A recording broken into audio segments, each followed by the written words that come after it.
Welcome to the first ever long-form podcast of If You're Fat, ... lose weight, a common sense podcast about common sense topics for common sense people with Joel Abelson. And to be honest, the reason that I even wanted to start a podcast is because of this person who we're welcoming for the first time. Wow. It's actually true. He's been my friend for a long time. His name is Lanny Smith. We've known each other for how long? We've known each other for, I don't know, something like 14 years. Is that right? Since is that math right? 2008. 2008, yeah. So I met Lanny when I was an assistant coach in Idaho for the Idaho Stampede. Lanny was a point guard out of the University of Houston, H-Town zone, they say. We're the number one team in the country right now as well. So just want to let you just... Yeah, congratulations on that. That's big stuff. And funny story is, what was it? Our second game of the year, we somehow came up with the bright idea of telling a player before a game that we were going to cut him after the game. And Lanny went out there and basically told the coaching staff, which I was the second assistant, told the coaching staff, there's no fucking way you're cutting me. And I don't know what you had, but it was something ridiculous. And then you went on to have an amazing year with us. And then you got invited to the Sacramento Kings camp, preseason camp. Yeah. And in true Lanny Smith fashion, you were like the late game add-on. And you were what? The last cut? And what happened? You hurt your knee at some point in that situation? Yeah. Was it Big Spencer Hawes? One of those big fellas fell into my knee and tore the articular cartilage in my knee, had 2 microfracture surgeries, and my career was over with, just like that. You came back to Idaho after getting cut. Yeah. And you probably would have been in the NBA that year, but you couldn't. It became clear that you were not able to do what you had been able to do. So the part of that story that I haven't really talked about publicly is I was actually refused an MRI for my knee. And they told me, they gave me an x-ray and they were like, oh, we don't see any structural damage. Went back to Idaho. So you were refused in Sacramento? That happened. Yeah, yeah. I thought that was only in Idaho. Nah, there was an actual medical malpractice lawsuit that we were pursuing. That didn't go the way that it should have. But yeah, that was tough, man. And then my agent called me and he was like, "Yo, the D League showcase." He's like, "Man, if you show out, and do what you need to do, you'll be right back in the league." And I actually got an injection in my knee so that I could play. And man, that was it. That was the last time I ever played basketball, man. Which is your number one actual passion. You have a lot of passions, and we're gonna get to that. But okay, so after that, you have a consistent in your story is you figure out a way to make things happen. So you have an entrepreneurial spirit as well as a love for hoops. So what did you do next? Yeah, so I remember being back home in Houston, grown man, broke, at home with my mom, really struggling with identity, depression, all these things that were hitting me after the career ended. I was afraid to step outside and show my face because the first thing anybody says in Houston is, "Oh, that's Lanny Smith, the basketball player. Aren't you supposed to be in the NBA? Aren't you supposed to be, in the league?" So it was just a constant reminder of this dream that was shattered, man. So, I took this time to really pray. My faith is something that's important to me, and really thinking about what my future held. I was one of those guys, unfortunately, that didn't have a plan B. It was like NBA or bust, which I hate that I had that mindset. I hate that so many young black boys have that mindset now. It's something that I try to discourage against. But that was me. I didn't have a plan B. And so the thought was, let me take these passions that I have, my passion for sports and my passion for my faith, and how do I merge these two things together? And I was like, man, I grew up wearing the best of the best when it came to sports apparel. What if I started a faith-based sports apparel brand? That was the idea that I was blessed with, man. And so, yeah, I jumped into launching Active Faith Sports, which was the first brand that I launched back in 2011. One of my former D-League teammates was a partner in that, Anthony Tolliver. And shortly after that, Steph Curry joined as one of my partners in that brand. And yeah, launched it in 2011. To date, we've got customers in 73 countries. It's been a success on its own. Yeah. And it's mostly what it's really known for is the bracelets. Is that an accurate description? That's what put us on the map. I mean, even before, you got to understand, during that time, Steph was end of his rookie year, and then going into his second year, he was dealing with all of the ankle injuries, which, people don't actually realize how serious that was. Steph could have easily been on the Grant Hill career trajectory with what was happening with his ankle. So, but the first player that really put us on the map was Jeremy Lin. Guy that was another D-League guy. He was called up when I got hurt and I was in Houston. His first call up was to the Rockets, and we connected. I gave him these wristbands. The wristband said, "In Jesus' name I play," Active Faith on it, and Rockets cut him. I think it might have been 2 or 3 weeks later. The New York Knicks called him up. They actually came back to Houston to play the Rockets. Me and Jeremy went to lunch. And I was like, hey, man, you're with the Knicks now. Let me give you these orange wristbands to match the Knicks uniform. He puts them on at the time. He's at the end of the bench. I think they were actually getting ready to cut him that next week or something like that. And then Baron Davis gets hurt, or whoever was on the team at the time. The 3-point guards in front of him get hurt, and they're forced to play Jeremy Lin. And for those who are familiar with Linsanity and what all happened after that, this guy's on the cover of Time Magazine, Sports Illustrated, crazy, laying the ball up, and you see the Active Faith wristbands on his wrist, and it just exploded the brand awareness for Active Faith. We had just launched. The website crashed 4 times during that time. It was crazy, man, because I saw where the traffic was coming from during the daytime. Everybody in the United States is trying to get it, like, what wristband is that Jeremy Lin is wearing? And then when it's nighttime here, it's daytime in China and Taiwan, and we're getting all of these orders from China and Taiwan. Everybody wanted the wristbands that Jeremy Lin was wearing. So, man, that first year, we did $300,000 in sales, just wristbands. Wow. Yeah. That's insane, dude. Yeah. So it's crazy. Okay. So I asked you to make me a wristband in Moses' name I play. You never did, but that's okay.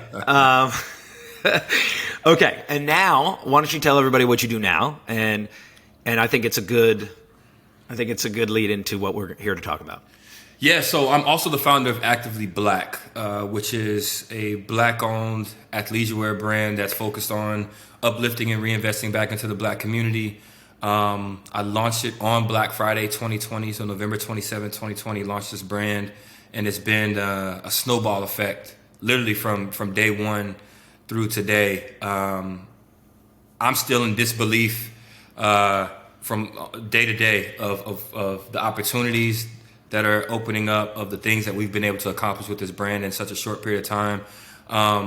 But some of the experiences I had in building Active Faith actually led me down this path, right? I didn't think that this was something that I'd be doing. Unfortunately, racism is as American as baseball and American pie, right? And so with Active Faith, over half of my customers were evangelical Christian. And I was afraid that if they knew it was a Black male that was actually behind the brand, that it would negatively affect the business. And I had these different incidents that confirmed my fear. I had incidents where, entrepreneur, you're wearing all the hats. I was doing customer service. A customer called in about an order, and he said, "You sound Black." And I was like, "Well, I am." And after I confirmed that I was Black, they promptly requested a refund and said that they would no longer be patronizing the company.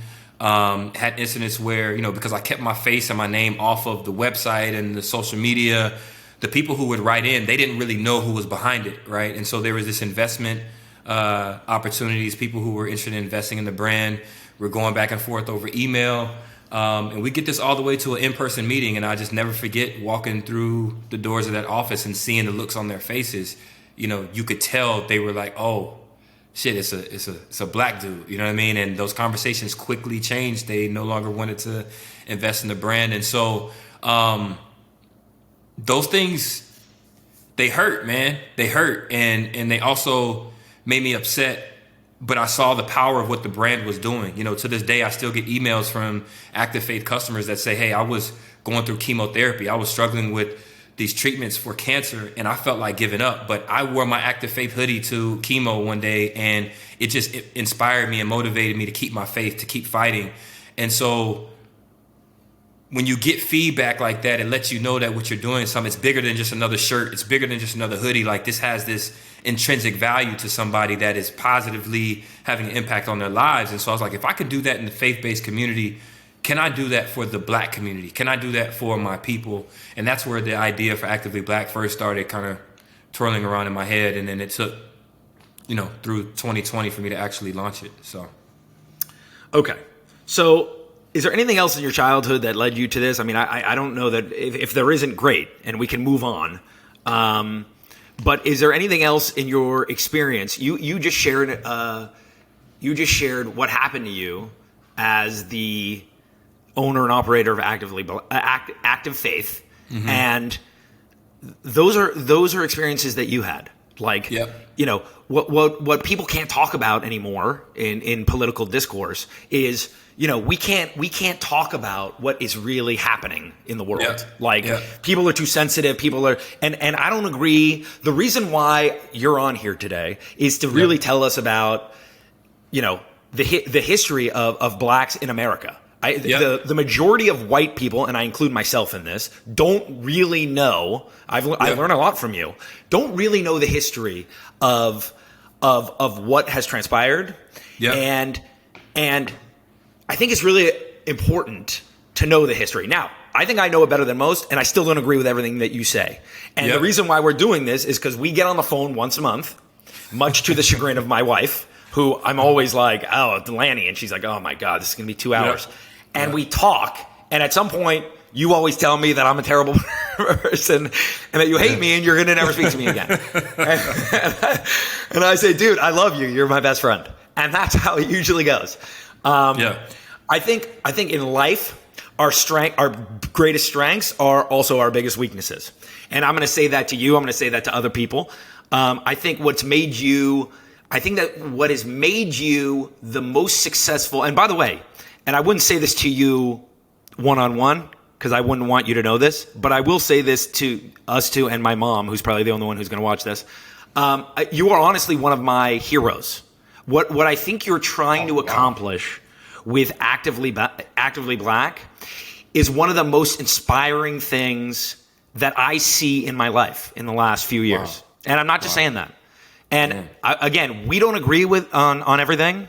And I don't agree in that our way out of this, whatever this is, the craziness that is race relations in this country, which have definitely gotten worse, the craziness in our political sphere, and what I'm talking about gotten worse in like the last, let's call it 6 years, okay? In our political sphere, which has definitely gotten less able to communicate in the last, let's say, 6 years. Wonder what happened there.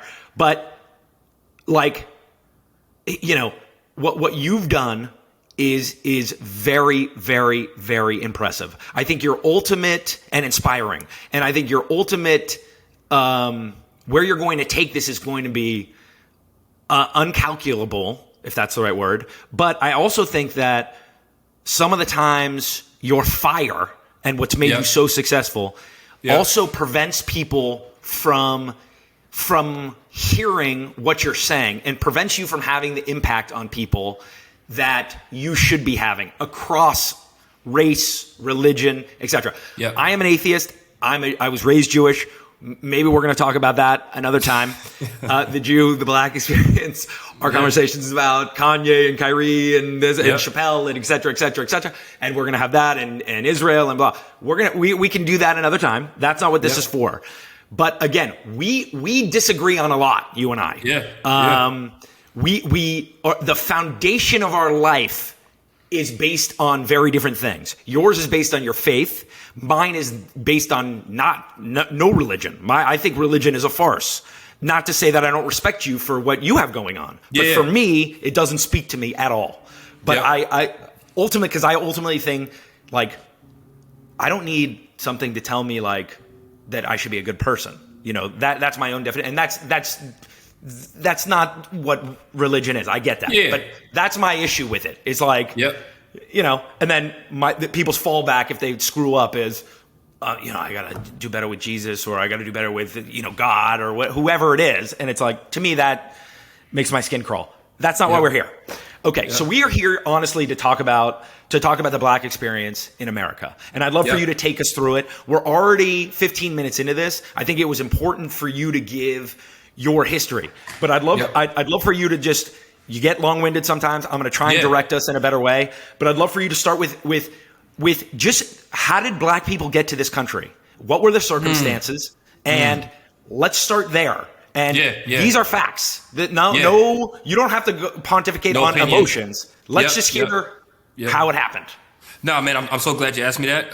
And if you had asked me this 2 weeks ago, I wouldn't have the same perspective. I just got back from Africa a few days ago, and I had a chance to actually visit the slave castles and the point of no return, literally the doors that were like the point of no return in these dungeons, where my ancestors, when they walked through those doors, they never came back. They never returned. And so even my perspective on that, I learned more about even the suffering that existed even before they got on those ships, right? So there's slave castles that are over 500 years old on the western coast of Africa. And when these Africans were stolen from their homes, when they were taken from their families, and they were herded into these slave castles, they were there for months, even before they were loaded onto these ships. And to hear the stories of them taking the women and them being, you know, repeatedly raped while they were there before being loaded onto these ships, to hear the stories of the ones who fought back, and their punishment for fighting back was then to be starved, or they would place them in the middle of the courtyards and torture them in front of all of the rest of the slaves as this symbol of, this is what's going to happen to you if you fight back. That stuff was, man, it was powerful to stand in the same dungeon that my ancestors literally were. Woo, man. Yeah. Sorry. Damn, I wasn't expecting that. I stood in the same dungeons that my ancestors were chained and taken from. And we're not talking about indentured servitude, right? We're not talking about like maids and things. We're talking about they were literally treated as animals. The human waste, the feces, has calcified. Like there was so many layers. They were literally living and laying in their own waste. It's some of the most inhumane stuff that I've ever just really seen. But then you're talking about a 3.5 to 4 month journey on a ship across the Atlantic Ocean, chained at the bottom of these ships. I just can't even. I can't even just truly imagine experiencing that, right? And how that must have felt. But you're talking about the Middle Passage, millions of slaves. This slave trade occurred over a span of 400 years. So we're not talking about like a one-time thing. They went and took some people and brought them over. You're talking about 4 centuries of this happening. And the millions of slaves that didn't even make it, right? The Atlantic Ocean has remains at the bottom of the Atlantic Ocean from all that didn't make it. So much so that scientists have proven that the path of sharks in the Atlantic Ocean literally changed. Their migration pattern literally changed because so many bodies were dumped off the side of these ships that were literally going back and forth for 400 years along this route. The sharks literally would follow that. Just it's crazy. That's wild to hear. Man, just I mean, there's a lot of stuff. If you look it up, you'll see the studies, you'll see the stuff, and it's jarring when you actually think about that. But a lot of people don't want to put themselves through reading that, and they'd rather sit and think what they think. But that's okay. Okay, so they're on their way here, and if they're not eaten by, if they're not raped, pillaged, thrown overboard, dying on board, they get to America. They get to America or suicide. There were a lot of slaves who threw themselves overboard. You got to think about somebody who doesn't know the language. So another thing that people don't understand is Africa is a continent, right? That has several countries in it with several tribes that don't speak the same language. So when they've taken all of these slaves and putting them on this ship, it's not like you can even necessarily communicate with the person next to you. So you're talking about just being ripped from your home. You don't know where you're going, and you're on a ship for 3 months, and there were slaves who decided,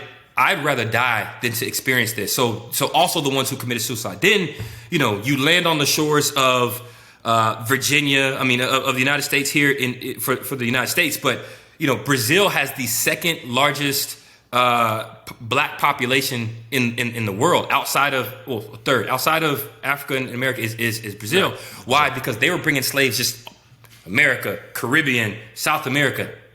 Then they get here and they're auctioned off. They're put on these blocks and auctioned off to the highest bidders to all of these plantations all along the South, the East and the South. And that's just the beginning. That's just the beginning, because there's 300 years of slavery in America. You know what I mean? So you're talking about suffering and torture before you leave, suffering and torture on the Middle Passage to get to America, more suffering and torture for another 300 years here in America. You know what I mean? And right. So imagine being born into that, though, because that's what we're really talking about. Is the history of being born into your parents are slaves. Yeah. And then you're born, and what happens to black babies at that point when they're born in the? So the ones that were born into captivity. So if they were a product of being raped, they would obviously come out with lighter skin, right? And so that's actually also the beginning of colorism, which is an issue within the black community, light skin, dark skin within the black community, because the light skinned babies were then able to grow up in the house. They were considered, they were the house slaves, and then you had the field slaves. So you'll hear even black people at times, if they feel like there's a sellout or Uncle Tom, they'll come, oh, you were a house slave. You know what I'm saying? As an insult, like, hey, you were in the house, we were out in the field. I've heard it, yeah. So to think about generations being born into captivity, and then slavery ends, and we're giving the Cliff Notes version, right? Slavery ends. We have to. Yeah. The thing that people don't understand is they're like, hey, well, you guys were freed. It was, you guys have been free for how long? Why are you still talking about this, right? People act as if once they were freed, they were like welcomed into society. They act like they were given some sort of economic base to now build a life on. They were basically freed, and then laws were created that stated if you are not employed, it is against the law. So that was a way for them to circumvent the laws of slavery no longer being legal. So now if you were found and you were not employed, you're back into slavery. Right. Most of the freed slaves that could not obviously find work ended up having to stay on those plantations. They called it sharecropping. So it wasn't called slavery. That was called sharecropping, where you were paid, if anything, pennies to do the same work that you were doing as a slave. You know what I'm saying? And so the government had promised 40 acres and a mule. What year is this? We're talking 1800s. We're talking The early 1800s. When is this? Do we know? Yeah, we're year? talking after the Emancipation Proclamation, after the Civil War, after So the late 1800s. Yeah. Okay. And so the Civil War was in when 1861 through 65. Yep. So then you're talking about so the government had promised Lincoln had promised 40 acres and a mule to all of these freed slaves. The land and the mule was supposed to be something that, hey, we're going to give you some sort of economic base. You can grow your food. You can work the land, something for you to start building a life in America. After Lincoln was killed, the president that took over him, was it Andrew? It wasn't Andrew Jackson. Who took? We'll look up the name. But whoever took over basically rolled back everything that Lincoln tried to do. So there was no 40 acres and a mule that was given. And actually reparations were paid to slave owners. Andrew Johnson. I said Andrew Jackson. Andrew Johnson. Yeah, no. Okay, so the reparations paid to slave owners is one of the most wildest things ever. Yeah. So they didn't give the land to the freed slaves, but they compensated the slave owners, saying, hey, you lost this property, so we're going to compensate you for this property that you lost. Still wild. Okay. So let me say this also. Let me interject here. So, while all this is like people own slaves, but also the infrastructure to in this country was built for free by slaves. Yes, and that's something that I think people miss is that especially when you hear Trumpers and whoever else talking about we got to take back our country and all that kind of stuff, right? America is the number one world power, right? The United States of America, when compared to all the different other countries, is the youngest country. Like, I think we just made 245 years old or something like that. So when you compare that to China, to Russia, to these other world powers, we're extremely young. How do you leapfrog from an economic standpoint, from a world power standpoint, these countries so fast? And I'm going to tell you how. A lot of free labor. A lot of free labor. So you've got people who now will protest and picket for Amazon workers saying they're not being paid enough, which, hey, they should be paid a livable wage. Imagine how profitable Amazon would be if for 400 years they had workers who actually didn't get paid anything. How profitable would Amazon be, right? Yeah. So when you think about the industry at the time in America that the economy was based on, when you're talking about agriculture, when you're talking about cotton, when you're talking about tobacco, literally the economy was built off the backs of slave labor. And so then when you get into the Industrial Revolution, the money that came to fund the Industrial Revolution in America that leapfrogged us to being a world power came from the profits of slavery. So when I say Black people built this country, I'm not saying that from a hyperbole standpoint, like, we built this country. I'm saying literally the foundation of the economy that is the world's biggest economy now was built off the backs of Black slaves.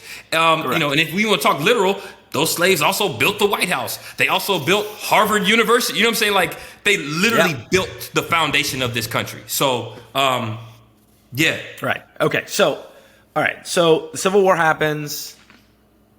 Slaves are quote unquote freed. We've heard that. Black men were allowed to vote in 1870. I did not know that until I looked that up today. I don't know if that actually happened. I wasn't there, but Black women were not able to vote until 1965 when other women were allowed to vote. That did get rolled back though. So they were able to vote, and then that got rolled back when the Jim Crow laws were implemented. Okay. So you want to talk? Why don't we go ahead? Jim Crow. Go ahead. Yeah. So the other thing that I think people now discredit, because when they think of slavery, it's like, oh, this happened so long ago. Why are you guys still talking about it? And they don't understand the generational effect and how literally what we're dealing with today, we can trace back to these things. So then you have Jim Crow, where our human rights, our civil rights were literally taken from us. So you could be killed for trying to go vote and there would be no consequence, right? You're talking about, I wore this hoodie specifically, and it matches to this particular part of the segment. We couldn't drink from water fountains, go to the same restaurant. We couldn't eat in restaurants, hotels, all these different types of things. Like, And you think that it's so long ago, but it's actually not. My mother integrated schools. Like that's how close we are to this shit. Wild to think My about. mother was part of integrating schools, and when she Brown talks versus about, Board of Education was 1954, but that happened. Yes, and it's not like when these laws come into place, it immediately happens. Right. You know what I'm saying? Like you know, you can look into U.S. history when the U.S. government had to send, troops to provide safety for black students to enter schools, because what was happening after that, you literally had, and it wasn't the kids. That's the other thing. It wasn't even just the kids. You had grown adults following black kids to school, standing outside of schools, intimidating them, spitting on them, throwing rocks at them to prevent them from getting an education. You know what I'm saying? And so when you think about how close we are to that, when you think, what did you say the year was when the Voting Rights Act was passed? Was it 65? 65. Or 68? Yeah. 65. I have 60. Maybe it's 68, but I had written 65. But so we're in 2023 now. How long ago was that? I'm not great at math off the top of my head. 65. 55 years, something like that. If it's something like that, 57 years, depending on when it is. So think about that in itself. How close we are to a law having to be passed for black people to be able to vote. That's 55, 60 years ago. We're not talking 300 years ago for that. You know what I'm saying? And so it's wild. So when you asked me earlier about my childhood, growing up, hearing those stories from my mother, from my uncle, her brother, who was in fights every day because he couldn't go to school and just focus on learning, focus on his education. He had to be there and be called a nigger every day. He had to be there and being bullied in the hallway every day, and he's fighting every single day. You know what I mean? Like, no people. I hate when people say, "Hey, you guys are free. Why are you complaining? What are you talking about?" Like this thing, you're free, man. as if that equalizes things. I was talking with somebody the other day, and I was like, if we both went to a restaurant and the waiter poured your glass of water halfway and poured my glass of water a fourth of the way, in order for things to be equal, he would have to stop pouring in your glass and pour in mine to get to equal. But if now we're gonna pour both of y'all the same amount. Well, if we didn't start out with the same amount, then it's still not equal. And I don't understand why. Okay, we're gonna get to that because that's your passing the baton. For sure. We're gonna get to that. Okay. So you got Jim Crow, and Jim Crow lasted for so long, and there's so many things that happened within that was literally terror for black people in this country. So we're talking, look up the Red Summer, 1920 and 1921. People have now been informed and now know a little more about the Tulsa Massacre, for Black Wall Street. I was gonna say that. And they're shocked. Literally last year, they're still finding where they dump bodies, where they bury bodies. An entire black town that was self-sufficient, had its own black doctors, black businesses, black movie theaters, was burned to the ground. And the amount of innocent black people that were literally just massacred is astounding. But the thing that's crazy is, even though a lot of people are just now learning about that, if you look up the Red Summer of 1920, 1921, that was one of about 40 events that happened that way across the United States. And nobody was prosecuted. Nobody was arrested. So when you talk about injustice, when you talk about these different types of things, this is coming from a very real place that has affected our people for generations and generations and generations. So, yeah. Okay. So to me, like, there were some. Okay. So let's stop. Let's pause here and just say this. So to me, as a white kid growing up, you see the movies, you see Jackie Robinson, you're aware of slavery, you know who Rosa Parks is, you understand the integration story into schools. Mostly you're taught that. You understand basically, and we don't want to talk about Judaism, that's not the point of this. You know the Holocaust, the things that happened, let's call it from like 1940 on. You are, at least I remember being taught that. And I think most kids would say, I remember that to a certain extent. At least on the surface level, yeah. Yeah, correct. To a certain extent, at least on the before that, it is wild. It is wild that I don't remember. I have learned this from you. You have been my inspiration to learn about this. It's not surprising to me, but I never thought about the fact that black people literally built the infrastructure in this country. Just think about that. You know, I mean, that and have not been paid. I mean, whatever. Like, just think about that. Okay, so I think that you know, the way you explained it, and you were not aggressive and angry. You were stating facts. I don't understand when we have these discussions in schools, when we talk about schools, and this is the kind of thing we're talking about. All of this stuff is an important part of our history, and it you know, if we're too fragile on the white side or any side, I can imagine that if you're black and you're sitting and you're listening to this, you're fucking angry at the person sitting next to you. But I think we need to be honest about what transpired here. So, and I think it needs to be. Yeah, I think there's a couple reasons why they don't want it to be. You know, it's on purpose that you didn't know about these things beyond the surface level. That is actually by design, because the propaganda that I believe our country has put out, you know, and this is not to rail against America. And I remember Martin Luther King saying something, and he was like, we don't hate America. We don't hate our country. What we're asking for is for the country to actually be what it says it is. Be who you say you are, right?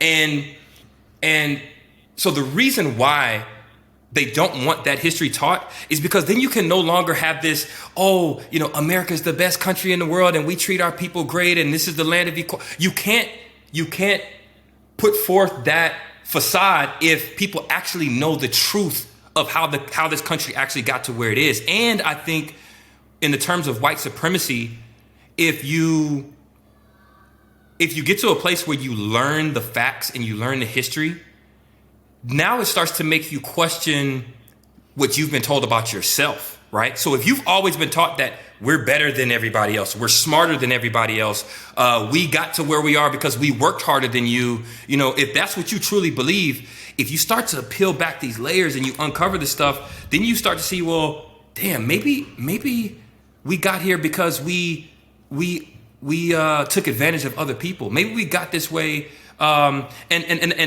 that's the part that they don't want to face, right? And so when you hear these politicians now and they're like, oh, well, the white kids feel bad in class when they have to hear about this, right? And it's like, well, damn, the black kids in your class are Americans too. They were born here too. So what about how they feel? Why is it that the default of what is American and what should be considered, whose feelings should be considered, we always default to the white kids, the white moms, the white neighborhoods. That seems to always be the default. And that does not line up with what America says it is, as this melting pot that is the land of the free and liberty and justice for all. That doesn't match up with that. That doesn't. Okay. So one thing I wanted to just respond to what you just said. You said better, smarter, and I work hard. Okay. So I can speak from my own experience, and for most people that I interact with, I try not to interact with people who think that they're better or smarter than me, okay? And so I don't know that that's a fair characterization of most people in this country, most good-meaning people. You might think that there are less good-meaning people in this country than I do. That's irrelevant. I think it happens subconsciously. I think even if it's not a conscious, like, I'm better than you, there's a subconscious... Well, you think you're better than people, and I think I'm better than people and smarter than people. That doesn't have to do with their race. At least it doesn't for me. But that's kind of, we're getting too nuanced. The one thing that I definitely agree with you is, and I have said this and I have thought this, okay, is I worked hard, and why can't they work hard? And get to what is everybody complaining about? And the point is, yes, there are people of all races and religions who have accomplished great things in this country in the last 20 years, and that's undeniable. And hopefully that will continue, and hopefully more people of more races and religions will continue to thrive in this country. But there are certain forks in the road moments in this country. You mentioned one. Well, obviously, slavery generally, obviously, but there are the Tulsa Massacre. There's redlining, which I'd really like for you to explain to everybody, because to me, when I look back at the history of, I know a lot of rich people. Some people call me a person of means. The way to pass around generational wealth, the way to pass down generational wealth is through real estate. That's the easiest way to do it, right? Buy shit, own it forever, keep buying more shit, own more shit forever in the places that people want to live. That's Build a fucking great way to get rich. Build stuff, make it better, maintain it, rent it out, live All on that. it, whatever. Office buildings, blah. So go ahead and tell us about redlining, because I think that's important. And I think it ties specifically into when we talk about white privilege. One of the ways that is misunderstood, to your point, a lot of white people are like, well, hey, I worked hard. This wasn't given to me because I was white. And so they completely missed the point. So if we take this back to redlining, so after World War II, you had one of the biggest wealth creation events in the history of the United States of America. And the government subsidized. The government literally was, in effect, creating the middle class, right? And so they were giving the low interest rate mortgages, the loans to buy homes. And the crazy part about this is a lot with the GI Bill, that was actually promised to everybody who went to go fight in this war. And over 1 million black soldiers that came back, they denied them that benefit which was promised in the GI Bill. And so what ended up happening is you have all of these people, all of these white people who buy homes for $20,000, $30,000 that they're given for next to nothing. And within a span of 10, 15 years, the value and appraisals on these homes jump 10x. You know what I mean? You're talking going from $20,000, $30,000 home to now it's worth $300,000, $400,000, $500,000. You didn't work to make that, to increase that value, right? But now it's worth this much. I can take this equity out of this to pay for my kids' college education. I can take this out of this to invest in a business. All of those things that help build wealth that then can become generational wealth. Black people were specifically and purposely cut out of that. They were not allowed to participate in that. So they were not given those same loans. In fact, they were denied. And then with redlining, they literally,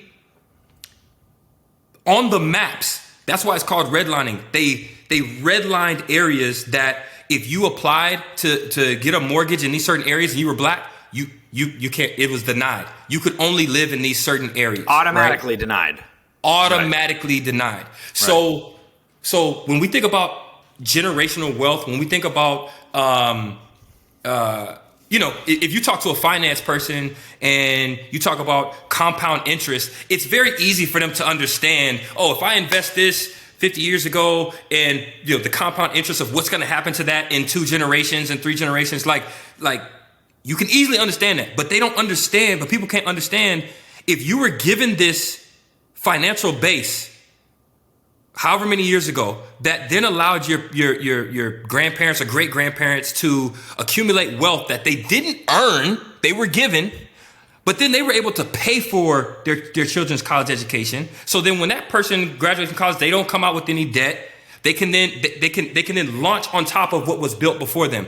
That's happened for generations. So yes, when we get to today, yes, I'm sure you had to work hard in school. You still had to do that work. You still had to pass that test. You still had to do all those things. But what position are you in to be able to do that now that your black counterparts are not able to, right? And Correct. I think that's what people don't understand. So when we talk about black ownership, that's a big thing now. Hey, blacks, we got to own stuff. Because even though we built the foundation of this country, we never had an opportunity to participate in the upside of ownership of any of it. Correct. And that's why you have widespread. Well, you're now being able to participate in that in the last, what would we call it, 40 years, less, 50 years? I don't know exactly the dates. 30 years, for whatever the dates are. I would say yes. There's been progress. So I'm gonna give you that. There's been progress, but literally, there's still embedded racism in, in everything that happens in this country. USA Today came out with a story that, and it showed, I think it was USA Today, Associated Press, one of them, where it showed black homeowners who are trying to sell their home get their homes appraised for less, right? And they did the experiments. A black couple took down all of the pictures out in their home, and they hired a white friend to stand in for them, and literally their appraisal doubled. The appraiser came, and it's like wild so stuff.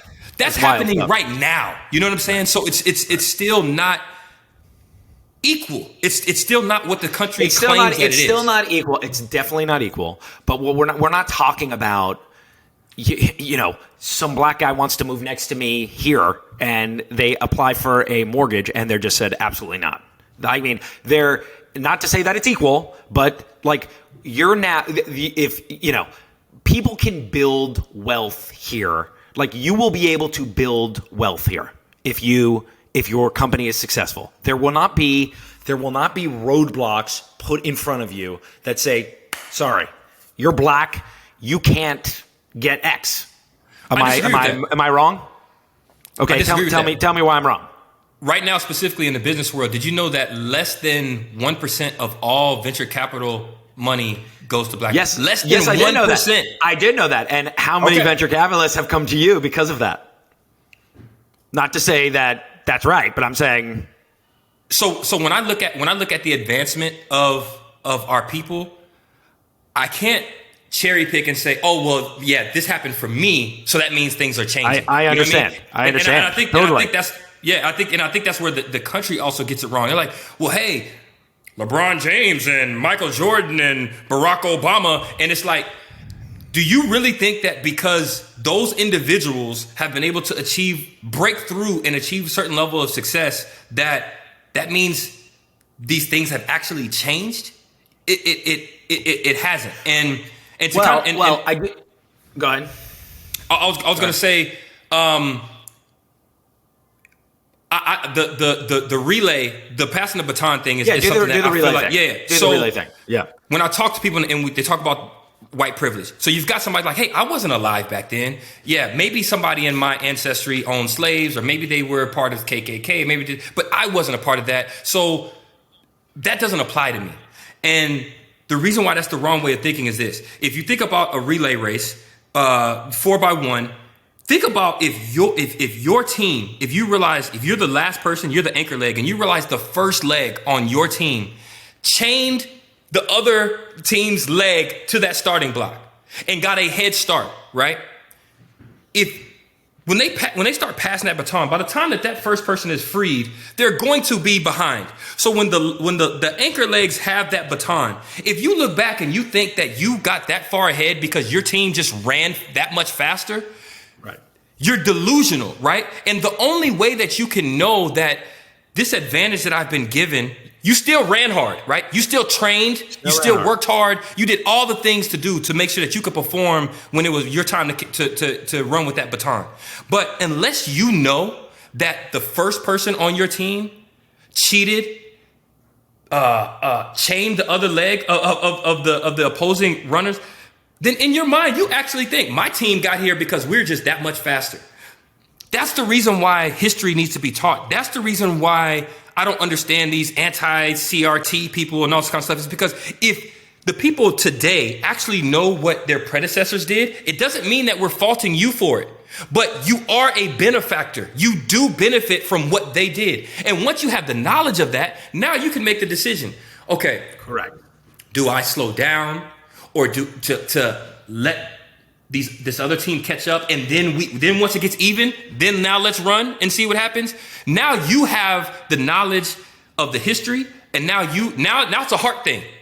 Who are you? Like, okay, now that I know that this happened, and I know that I didn't get here just because I ran faster than them. I know that they were cheated. What am I gonna do today to even this up? But if you don't know that, then you're always going to think that you got ahead because your team just ran faster. And I think that's part of the reason why they don't want the history to be taught, is because they want to keep the supremacy going. There's no event in the history of the world, in the history of humanity, where the people in power willingly gave it away, willingly equaled things out. It always had to be taken. It's always been through bloodshed. It's always been through rebellion. There's, even slavery. It wasn't like white people all of a sudden had this change of heart and they were like, you know what? This isn't right. Let's give these people their freedom. You know what I'm saying? There was bloodshed. Voting. It wasn't like they were like, you know what? These people, they helped build the country. They fought in every single one of our wars, even though they haven't had equal rights. They should have the right to vote. No, people literally were killed for trying to vote. So the power dynamics. And that's really where I get to when we talk about racism is the power. I don't give a damn if you don't like me because I'm black. I don't think any black person actually cares that you don't like us because we're black. What we care about is you're in positions of power where because you don't like us because we're black, you can do things that can stifle our ascension. You can stifle, our quality of life because you're in positions of power to do so. That's where racism comes into play. We argued the other day. You said, hey, you don't think the word cracker is racist? And I was like, tell me how. I did say that, yes. And then you said, tell me how. And this was on Instagram. Yeah. And what did you say back? I said, that's where tell we're me. ultimately going. I said, tell me one instance in history where the word cracker has been used to kill, discriminate, prevent anybody white from living the American dream. And it ain't happened. It ain't happened. Okay. So you said all those great things. Yeah. All of that is true. You didn't call me kike, right? I mean, that's not what I thought you called me. And that's an example of a word. That's an example of a word that there is a history of murder, of genocide. That's why I said it. That's why I said it. Yes. So that's different. So that's different. You didn't. Okay. In your opinion, that's different. What I would say to you as a person who runs a company, who is an influencer in a lot of ways, who is on Instagram, who is on Twitter, who is engaging all the time with people, much of the time to your detriment, because it leads nowhere good. Okay, when you put up this cracker is a snowflake. When you have a cracker and a snow coming down, if I'm remembering your meme, I just don't think that it's helpful to what you're trying to accomplish. It might feel good, and you might have a point. Cracker didn't get anybody killed. Cracker didn't hold anybody back from having success in this country. It's still a negative connotation. You don't say, so hey, what, cracker. What is it? What is it? To white people, dude. What does that mean? I don't know what it means, but I've been called cracker by. Okay, but dude, I gotta say this. No, I gotta say this. So, somebody's feelings may be hurt, right? Which I even asked you, why would your feelings be hurt? If you were called that, my feelings if you were were called not that, just so we're tell clear. Me. No. But we're talking in terms of why I guess it's considered a slur against white people, right? Have you ever been called somebody like, "Hey, cracker, how are you?" And hey, cracker, no, people don't say that. Like, cracker, motherfucker, that kind of shit. It's a negative connotation. Am I wrong? You're not wrong. Okay, so it's just not helpful. But it's not racist. And the thing is, and here's the thing. When we're called niggers, when we're called monkeys, when we're called apes, when we're called coons, when we're called all the things that we've been called, it's directly related to our people being lynched, our people being enslaved, our people, all that. It's worse. I'll give you that. It's not helpful calling people crackers. It's just not. But when you say helpful, you're saying helpful, in what? To get them to be on our side, to understand us? Because here's the thing. Yes. That's what I'm saying. Here's the thing. I don't give a damn if your feelings are hurt, because we're talking about real life consequences. We're talking about real. Here's my point. The reason why Sarah Huckabee just got in office, and literally the first thing she did is ban CRT, right? I saw that. And the thing that they keep saying is, oh, well, it makes white people feel guilty. It makes white kids feel bad. We feel bad about it. Fuck your feelings. You know what I'm saying? Because here's the thing. Yeah, fuck your feelings because if we're going to have to dance around history, if we're going to have to dance around facts, if we're going to have to dance around what has actually happened just to appease your feelings, that's not an equal trade-off. That's not an equal trade-off. We're talking about people's lives. We're talking about generational stuff that has impacted generations of black people. And you're telling me we can't talk about these things because it makes you feel bad? Okay. I don't have any I agree. I don't have any empathy for that. I don't. All of that I agree with 100%. CRT, by the way, is CRT even taught in class? It's not in elementary school, it's not in middle school, it's not in high school. Exactly. It's a graduate course for lawyers. Correct. It's the single dumbest thing that is in our politics right now. Is the fucking argument about a thing that isn't real. That's where we are in our media, which is a different discussion.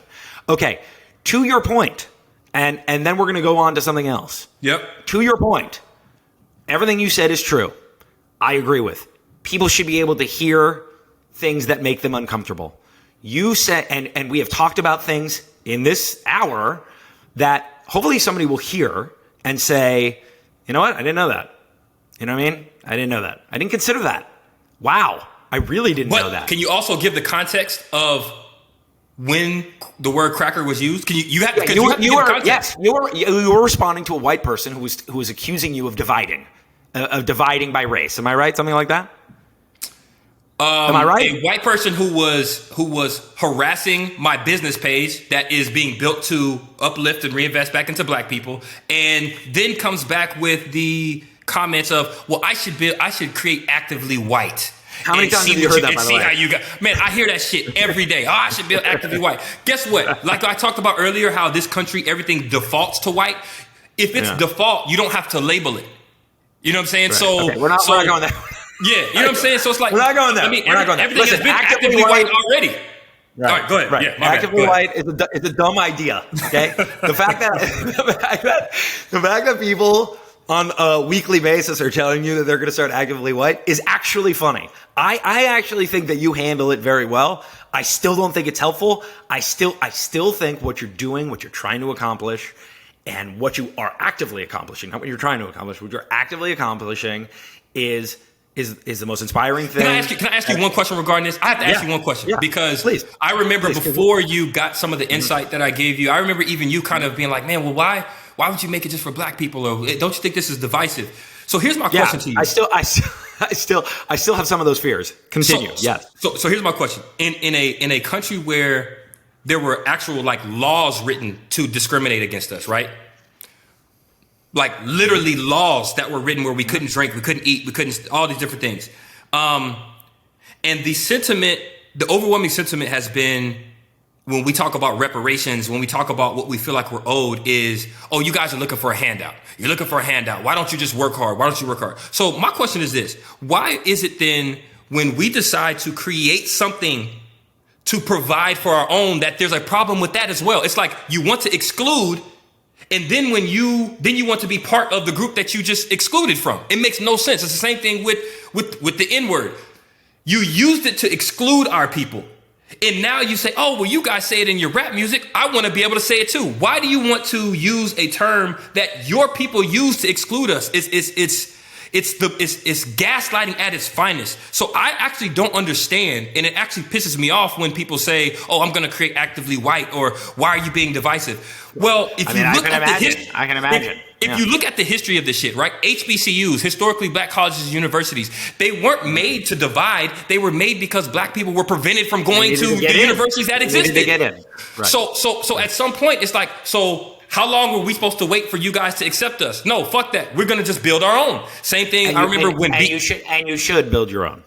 When BET came out, I give this example all the time. BET came out, they're like, oh, that's racist, black entertainment television. If we had white entertainment television, you guys would be mad. That's what the fuck television was all along, all this time. So MTV was refusing to play Michael Jackson. This was different when MTV first started. So when you're talking about all of this black talent, all these black artists who didn't have a platform to show their talent, so then BET was formed to create that platform that black talent could exist. and then people have a problem with it. Can you explain any part of the psychology behind, we don't want you to be a part of our stuff, but then when we see you create something for your own, now you're the one that's being divisive, or we should be able to take part in what you're doing, even though we excluded you from what we're doing? Can you explain any of that? I can explain a lot of that. Okay. One, people of all generations, of all races, of all religions are inherently very, very, very stupid. That's my first answer to any of that. Okay. I'm not joking about that. My second answer, and from my perspective, sure, we can get caught in the minutia of all the stuff that you just said. And we can. And you make a lot of good points.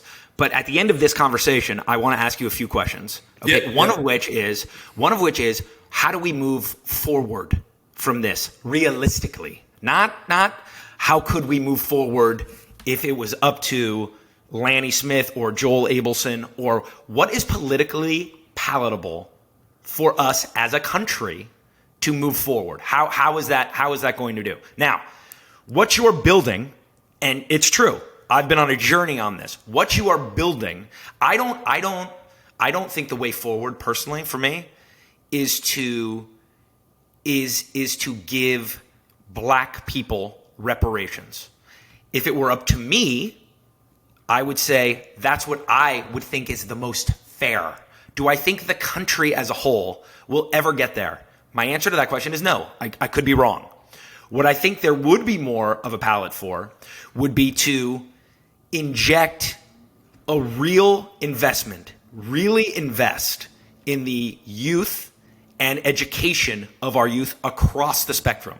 Meaning, we need to invest in schools in all communities, all of them that need it. Poor communities across this country. And they should come up with a barrier for that. Anything over that barrier, you don't get help. Anything below that barrier, wherever it is, for whatever reason, there should be a massive investment in that. The reason why that's not going to happen either is because you see that on a smaller scale, and I feel like majority of white people go crazy on it. You see them trying to cancel student loan debt, and you got people who are like, well, that's not fair, because it's like. So if we trace things back to what I was talking about, okay, so these generations were able to accumulate wealth, which then allowed them to pay for school, where there's so many people who didn't have to incur that debt to increase the value of their lives. Most of our people don't come from that. So we've had to incur this debt to even try to climb out of this hole, right? So even those smaller scale things to try to make this thing equal, there's always the reaction, the opposite reaction from majority white people that don't want to see that happen. There's a quote where they say, where if you've been in power, anything that moves you closer to equality feels like oppression for you. And I feel like that. That encompasses this whole thing. I don't believe that most. Not all. I don't believe that most white people want to see this thing be equal. And so when it comes down to this democracy, if something has to be voted on for reparations, they're never going to vote for it. If it has to be voted on even for your idea, it's never going to happen. Because guess what's actually written into law right now? Right now, this is racist. If we're basing the funding on our public schools based on the area, the taxes paid in the area that's surrounding the school, well, guess what? If you relegated everybody through redlining to these poor areas where there's no job opportunity, where they're poorer, and you're going to say, well, we're going to base our funding on the schools in that area based on how much the people in that area pay taxes, then you've got these rich areas, and you're going to give them more funding because the people in those areas pay more taxes. Pay more taxes, right? It's literally a racist law. Yeah, it's the opposite of what I'm saying. So I'm going to be honest with you, man. I am not optimistic about things changing in a way that are meaningful. I think it's going to have to come through revolution. It's going to have to come through rebellion, because it's never going to be voted on. It's never going to be given. It's going to have to be taken. And so I hear you when you say, hey, Lanny, maybe you need to shift your message this way because it'll help somebody understand it. My perfect example of why that's not the answer either is right over my right shoulder. You've got Malcolm X and you've got Martin Luther King, right? Literally polar opposites when it came to their approach. And Martin Luther King did everything right. He's a minister. He dresses in a suit. He's very articulate. He's educated. He literally was having people throw rocks at him, death threats, and he would tell his people, hey, nonviolence. We don't need to respond to that with violence. Turn the other cheek. The most peaceful of us who didn't want revenge. He didn't want to go back at anybody. He literally was preaching for us to come together and hold hands and be in a country where black, white, brown, yellow, everybody could be the same. They shot him in the fucking face. Like, so to say, oh, well, if you deliver the message nicer, if you don't say cracker, then it's going to help people actually be a part of your cause. No, we've seen it happen on either side. And the reason why it's not going to happen is because they don't want it to happen. If Martin Luther King can be shot in the face and he's literally saying, hey, I want to be friends with you. I want my kids to grow up and be friends with white kids. And y'all still shot him in the face? How can I have any confidence that if I deliver my message softly and if I'm nicer and if I don't wear a hoodie and I wear a suit, that people are going to actually change? It's not going to happen. But that's not what I'm saying. But yes, I understand your point. And to be fair, if we're being fair, leaders who are out there who make very real progress, which undoubtedly Martin Luther King did, undoubtedly, most of them end up killed by their own, by not their own, by the opposite side. Most of them end up dead. And when you say by their own, what do you mean by that? Because even with Malcolm X, when they unseal those documents, you look at what the FBI's role is in Malcolm X's death. So and all that's coming out. Yeah. Oh man. What I'm talking about is Yitzhak Rabin was one of the closest, if not the closest, prime minister in Israel to achieving peace, if that was even possible. And he was shot by a Jew. He was shot by an Israeli. Yeah.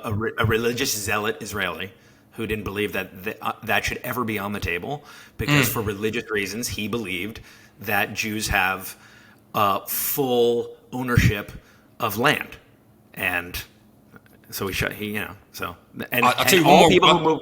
Go ahead. Yep. I'll tell you one more reason why I don't think that as a whole the country would support this thing ever really in any real movement towards equality is I think a lot of white people have this unjustified fear that if black people are ever in a position of power or equality, that we're going to exact some sort of revenge for everything that has happened. I honestly think I've heard this theory from you. Yes. And the crazy part is when you actually just look back at history, history will tell you a lot. You look back at history, where does that fear actually come from, right? So when we talk about, whoever's listening to this, when you Google the Red Summer, now go try to find any incident of black people running up into white neighborhoods and killing everybody.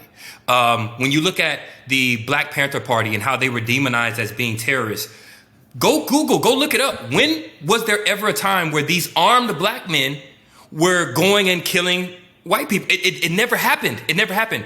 And even more recently, the thing that stood out to me, I've seen it, on my trips to Jamaica, and I noticed it a little bit. But when I was in Africa and I saw the white people that were there, right? And I saw the way they were treated. Like, they were treated with the utmost respect. They were welcomed. They were, and I was like, man, think about this dynamic. These white people are on a continent that they colonized, that they brutalized, that they stole from, that they murdered people from. And there's nobody killing white folks in Africa for revenge. That's not in our nature. That's not in our DNA. We are a loving people.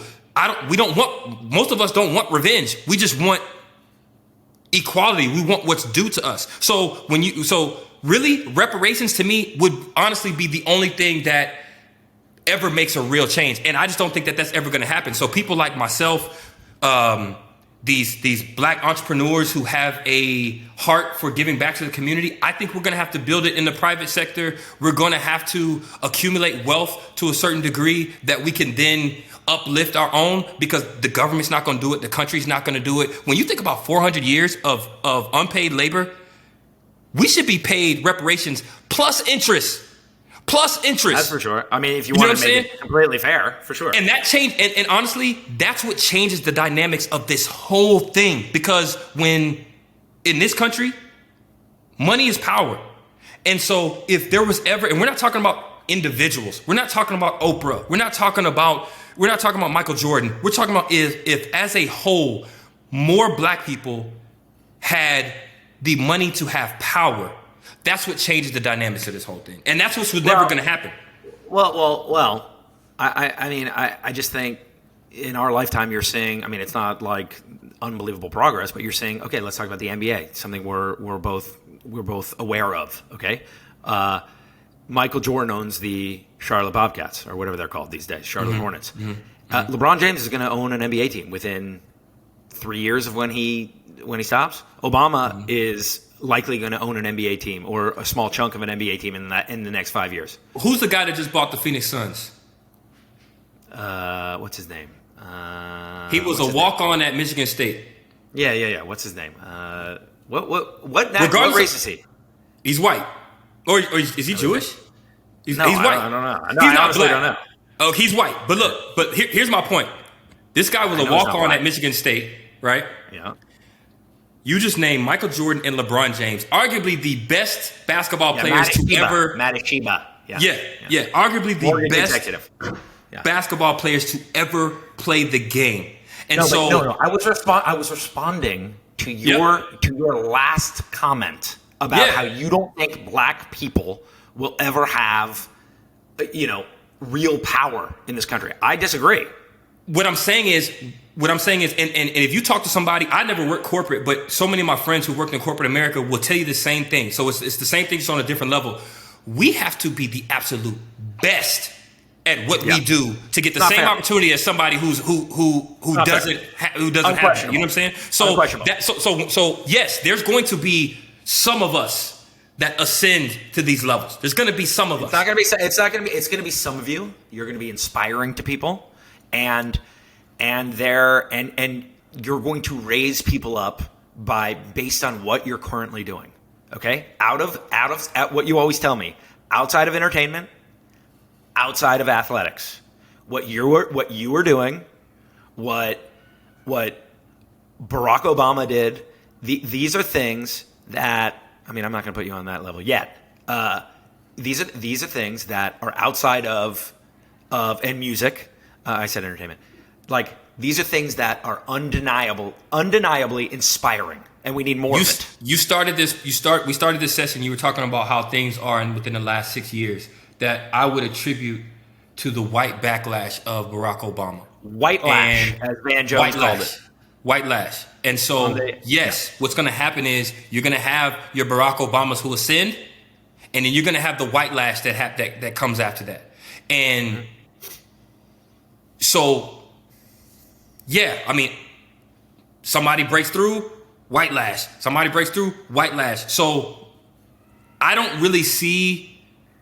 I don't know. I'm just not as optimistic from a standpoint of that. What I actually think is, and what I'm trying to do with Actively Black, I'm trying to pull together the diaspora. And when I say diaspora, I'm talking about blacks in America, in the Caribbean, South America, and on the continent of Africa, in the UK. If we can ever figure out a way to put our differences aside, come together, understand the economic power we have when we can come together, and then we start continuing to build things on our own. Say what you want to say. Say what you want to say. What is that? Come together, economic power. Come on. We're a minute. We're an hour and 15 people. Hour and 15 minutes in it. Nobody's listening anymore. That's the only way we're gonna. That's the only way we're gonna do it. Like who? Economic power. Get together. Economic power. You know what? I actually wasn't thinking about that. But like the Jewish people have been known to do. I actually wasn't thinking about that. But that's actually. Thank you. I got to do it. Okay, so we've run very long. It's been mostly cordial. I appreciate it. I want a quick hitter. A few quick hitters. Let's do it in 5 minutes. Okay. So each answer 1 minute. Okay. Let's go. And you're not going to like some of these questions. Yep. Tell us, in your estimation, we've talked about America. Black people across the world, let's call it in the 1600s, 1700s, 1800s. What's it like across the world? And you can go a little longer than 1 minute if you want. We talk about the evils of America, but when people talk about the evils for Jews, and this one is like, Jews are treated bad in history everywhere you go. Save for black people. Right. So everywhere you go, there blacks. I think I do think it's unfair. Okay, and this might trigger some white people. I do think it's unfair for white people to say, well, I wouldn't have been a slave owner in 1800. I would have known better, right? I think it's and on the same token, I think it's hard to judge people from the 1800s sometimes on some of their actions. However, when you're talking about raping and killing people, and you're talking about the Holocaust, and you're talking time about doesn't matter, and you're talking about spitting on black people who are walking in as a human being to get an education, and throwing shit at them as an adult at kids, and raping, and it's like those are things that I can't wrap my head around under any era. And maybe I'm naive, but I don't think so. There's no era where in humanity where that should have been accepted as being okay. Yeah. And to your point, real quick. We there's a Holocaust museum in almost every major city in the United States. Okay. Yeah.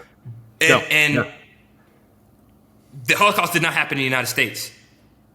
Not saying that there should not be these monuments, that there shouldn't be this teaching to it, but we black people have always found it crazy that more emphasis has been put in this country on learning about the Holocaust and respecting and revering the atrocities that Jewish people went through than what our own people have gone through in this country. You know what I mean? And it's like, that doesn't make sense. But even if we take it outside of America to where some of what you're getting at, most people don't know that Belgium's King Leopold killed over 10 million Africans in the Congo. All you got to do is Google it. Just you told me to Google it. Yeah. Bro, and not just the ones that were killed, but the ones that were mutilated, that their limbs were cut off. Never heard of the guy until you told me to Google him. They were taking pictures of it. They almost as if when people go hunting. There's no museums about it. Yeah, there's no museums. No museums about it. Right now, in these same areas in Africa, cobalt is being mined.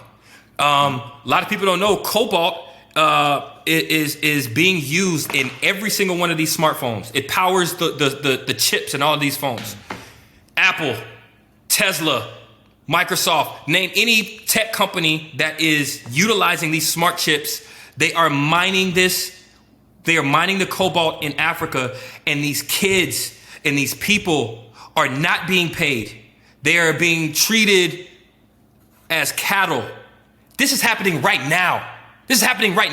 So when we talk about reparations, this is not just about something that happened long ago. We're talking about things that are still happening, where the world, or certain people in the world, the lighter skinned people in the world, are able to profit off of black talent, black bodies, things that that black people own. Africa should be the most powerful continent on earth. It's got all the natural resources that every other country needs, and yet it's been stolen from. The British Empire, what they stole from Africa is a crime against humanity that I don't think we really think about. You think about how the Queen of England was so revered, and you think about the royal family and all that shit. Think about how they built their wealth. They literally built their wealth off of black people, off of slavery, off of stealing those diamonds, off of stealing that oil, off of stealing that gold. And so when you look at what's happening with cobalt, that's happening right now, these companies are complicit in all of this happening right now. All of it. Okay. Sorry. That's good. No. So Lanny Smith, born 2023, January 1st, to a black mother, a black father. Okay? Where in the world would you want to be born?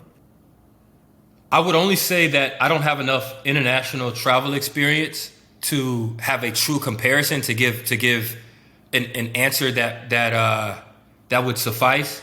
I do believe there are freedoms that we have here in America that don't exist elsewhere. I do believe that there's certain infrastructure, certain pathways to upward mobility that exist here in America that don't exist elsewhere. So from that standpoint, especially with what I'm doing now as an entrepreneur, I would say America. But the only reason why I believe that is because of everything that's been stolen and taken from these other places that we don't know how they would have developed if that didn't happen, right? No doubt. And so even when people look at how Africa has been shown to us, that's another thing is, in America, they show us what they want to show of other countries, and they don't show the full picture. That's why things like Wakanda and Black Panther, that's why that was so powerful, just to see this vision of what this place in Africa would look like if it was never colonized. If white people never were able to extract all of these things from this place, what could this have possibly be? So yeah, right now I'm going to say America. That has been my experience. Especially if we were able to enjoy the upside of what we built. Right. Well, I think that was an important question, and that for people to hear. Honestly, I think we touched on everything else. I mean, honestly, I really appreciate your candor. We have these conversations. There's never a rehash of 45 minutes of history, which I thought was important. And I think we should do this again at some point. And I think we should get more into different things. I appreciate you. I look up to you. And I wish you well. And everybody should go check out activelyblack.com. I own some what are they called there? The cutoff workout shirts. Tanks. I bought the tanks. Thank you. That was a hard word for me to come up with. But I need to go and there's always new good stuff on there. And you know what, dude? Honestly, Jews, blacks, natural allies, and we can get into that more. We definitely got to get into that. And by the way, man, everybody is welcome to buy Actively Black and to wear Actively Black. If you're somebody who understands the mission and the message and you support that, then you're welcome to wear it. One of the most popular Black Panther Party members, Fred Hampton, he was assassinated by the government at the age of 21, but he was actually trying to build an organization that brought together Black people, Jewish people, Asian people, Hispanic people to all fight for the same cause of equality. And I think that's one of the reasons why he was assassinated. But that's where I see myself is, yes, I got to take care of home. I got to take care of my people. Anybody else that wants to join this fight, wants to join this mission is welcome. You know what I mean? I have to say this, being pro-Black does not mean anti-white, anti-Jew, or anti-anybody else. That just means I love myself, I love my people, and I'm trying to get my people to see themselves in the greatness that's inside of them that unfortunately part of the side effects of all the oppression and the history that we kind of tried to get through is that will wear on a people, on their subconscious, to where there are some Black people who don't believe they're as good as smart as, or that deserve, some of these things because of that subconscious beating down of society that has happened generationally. Man, I wish we had time to get into generational trauma and epigenetics and the science behind trauma actually being passed down through the genetic makeup of people. There's some deep stuff there that, to me, explains why Black people, especially here in America, are the way that we are. I think that's something important to talk. God, man, I wish we had time to talk about that. Well, we can do this again. We can do this again in a month. And we have to do it again. And I think we actually need to make this be something that is not a one-time thing that we do often. Today, a Black man in LA was killed today by the police, and it's on film, and he literally was saying, they're trying to George Floyd me, and they still killed him. I'll have to look that up. I haven't posted today on Instagram. First thing I saw that video, and today's been tough internally just to see that again. And for him to actually say they're trying to George Floyd me and they still took his life. This happened today in LA. I'm in LA. This happened today. So, well, here's the thing about this that. needs to be an ongoing conversation. We'll have ongoing discussions. Yep. I would urge you to. I mean, I have not heard that. I obviously that is awful. But let's see what the scenario was before we jump to immediate. This is the most racist thing I ever heard or saw. George Floyd was the worst thing. One of the worst things I've ever seen in my life, and that was purely race. But I think we let's pause, and it probably goes there. And I didn't want you. I can see you have to respond. I gotta say this. Dylan Roof walked into a black church and massacred an entire black church. And when they apprehended him, they gave him fucking Burger King. And he went in alive. So I actually don't need to know any of the details. I don't need to know any of that, because if that's the case, if murderers. It happened in El Paso, happened in Buffalo. If they can be taken in alive, whatever crime this black man committed today, he could have been taken alive and saw his day in court like America says we have the right to. That is accurate. Undeniable. Okay? Undeniable. You're right. I concede that point. He should have been taken alive. Fair. Anyways, there's more to talk about, and I think it would be more fun for people if we did this where we're reacting to each other more. I don't know. I mean, people like when people yell at each other. I mean, that's why Stephen A. Smith has such good ratings. And Skip Bayless. And Skip Bayless. That guy is, well, he's on some other shit. But I appreciate you. Dude, you're the greatest.